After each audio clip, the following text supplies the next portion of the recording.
Ya, pemirsa kembali lagi bersama kami di Hal Indonesia. Meski belum ada kasus keluhan berat dari efek samping vaksinasi COVID-19, pemerintah sudah mempersiapkan 21 rumah sakit rujukan bagi pasien penerima vaksinasi COVID-19. Salah satunya adalah RSUD Jakarta, maksud kami Jagakarsa, Jakarta Selatan.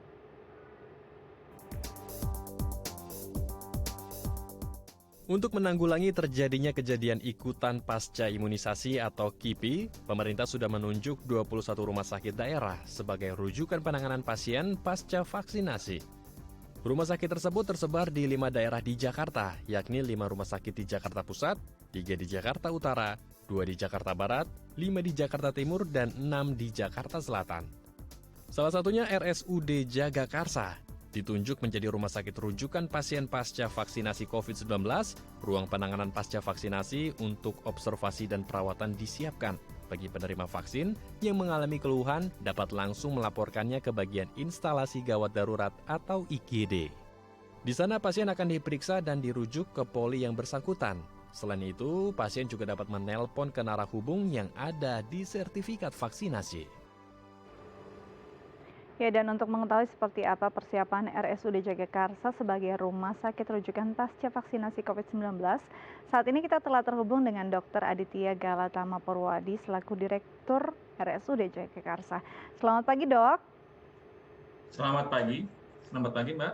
Selamat pagi, apa kabar, Dok? Mudah-mudahan tetap sehat ya. Alhamdulillah sehat. Baik, Dok, ini Alhamdulillah. ditunjuk sebagai rumah sakit rujukan pasca vaksinasi. Sebenarnya apa saja yang dipersiapkan? Ya betul, RSUD Jagakarsa merupakan salah satu rujukan pasca vaksinasi COVID-19.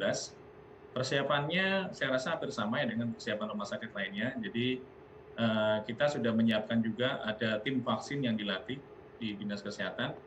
Jadi tim itu dilatih mulai dari cara pemberian vaksin, penyimpanan vaksin, sampai nanti apabila ada kejadian pasca imunisasi.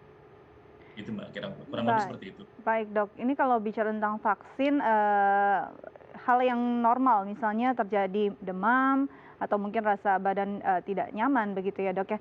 Kategorinya seperti apa gejala-gejala yang timbul yang memang akhirnya bisa mendapatkan penanganan di rumah sakit rujukan? Dan bagaimana alurnya, Dok?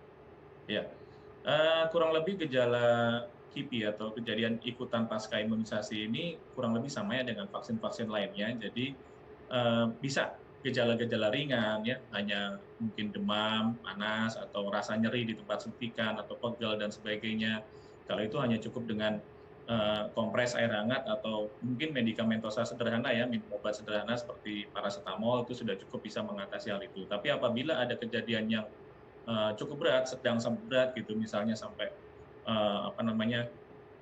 demamnya kok nggak turun-turun dan seterusnya gitu, mungkin bisa langsung kontak ke RSUD Jagakarsa. Kita di kartu vaksinnya juga sudah ada nomor yang bisa dihubungin, atau bisa juga langsung datang ke IGD, instalasi gawat darurat di tempat kami. Kurang lebih seperti itu Mbak. Nanti akan diakses oleh dokter IGD-nya, apakah memang memerlukan perawatan lebih lanjut atau tidak. Dan tentunya kejadian ini nanti akan kita catat ya, dan kita laporkan ke Dinas Kesehatan. Gitu, Mbak. Baik, jadi kalau memang masih gejala ringan, kalau bisa ditangani di rumah, dilakukan dulu ya, istilahnya antisipasinya atau memang penanggulangannya. Jika memang sudah berkepanjangan, baru bisa langsung datang ke rumah sakit rujukan. Dok, kalau kita Ya. lihat ini sudah hampir sepekan, apakah sudah ada kasus yang tercatat terkait dampak dari pasca vaksinasi sendiri, Dok? Sampai saat ini yang melakukan vaksinasi di RSUD Jagakarsa ini ada sekitar 172 orang ya, 172 orang yang terdaftar di e-care gitu, itu belum ada sampai sekarang Mbak. Jadi belum ada laporan terkait kejadian KIPI tadi, gitu. Baik, jadi memang sampai saat ini masih tergolong aman begitu ya, Dok ya. Untuk Ya. pemberian vaksinasinya sendiri, apakah sudah mencakup seluruh tenaga nakes yang ada di rumah sakit tersebut, Dok? Atau masih Sudah. bertahap? Ya, sudah.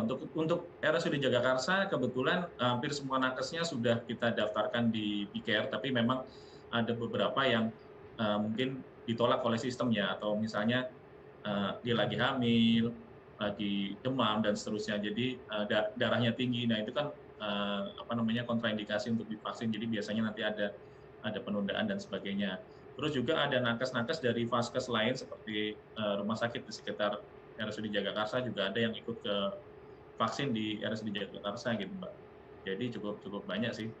Ya alhamdulillah mereka lebih lebih semangat dan mudah untuk diberitahu gitu terkait vaksin tadi, gitu. Baik, jadi memang sudah dimasukkan senjatanya untuk bisa menghadapi dan terus berjuang begitu ya, Dok. Dokter Betul Aditya betul. ini juga termasuk salah satu nakes yang menerima vaksin. Bisa dijelaskan nggak, Dok? Diceritakan setelah diimunisasi apa yang dokter rasakan? Ya. Ya, saya juga sudah divaksin kebetulan waktu itu di awal-awal ya. Jadi, hari-hari pertama divaksin, saya ikut divaksin, persiapannya nggak banyak sih ya, berdoa aja ya gitu ya. Ya seperti disuntik vaksin biasa aja lah, seperti vaksin HJ atau meningitis dan sebagainya. Terus efeknya nggak ada sih Mbak ya, malah cenderung saya bangun tidur di hari Sabtu atau Minggu ya, Sabtu lah ya, itu malah kayak nafsu makan meningkat itu. Hmm, jadi tambah sehat ya, Dok ya. Iya betul, jadi Da malah tambah sehat, gitu. Oke, jadi memang bukan berarti jadi lengah. Nah, ini yang jadi perbincangan di masyarakat. Setelah vaksin, bisakah kita meninggalkan protokol kesehatan atau justru tetap harus taat nih, Oh, Dok?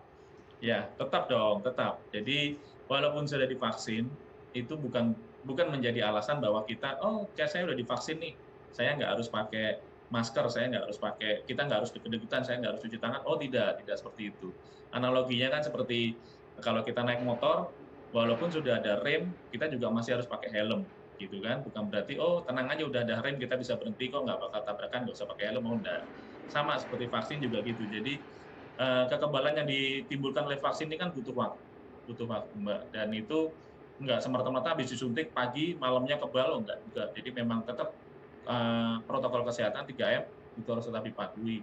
Mencuci tangan, menjaga jarak, memakai masker itu tetap harus dipatuhi. Kurang lebih seperti itu Mbak. Jadi, jangan percaya hoak lah, tetap 3M itu wajib, vaksin juga wajib untuk memutus rantai penularan COVID-19, Oke, ini gitu. analogi yang menarik ya. Walaupun sudah ada rem ya harus tetap pakai helm ya, karena Betul, segala kemungkinan bisa terjadi. Paling tidak meminimalisir dampak yang buruk iya, ya, Dok ya.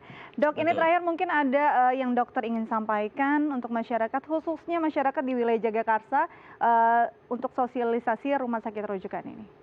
Iya, pesannya tetap semangat dan tetap selalu percaya bahwa pemerintah kita ini selalu memberikan yang terbaik untuk rakyatnya.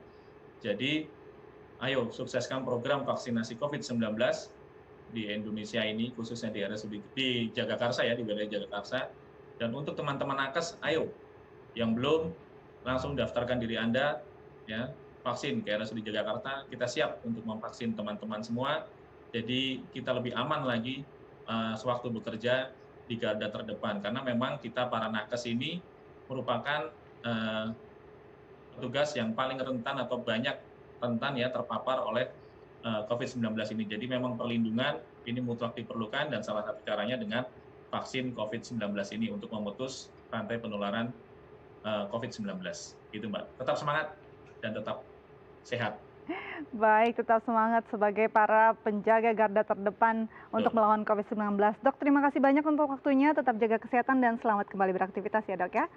Siap, terima kasih Mbak. Sama-sama. Baik pemirsa, usai jeda kita akan berbincang tentang waspada hoaks pasca vaksinasi. Tetap bersama kami di Halo Indonesia.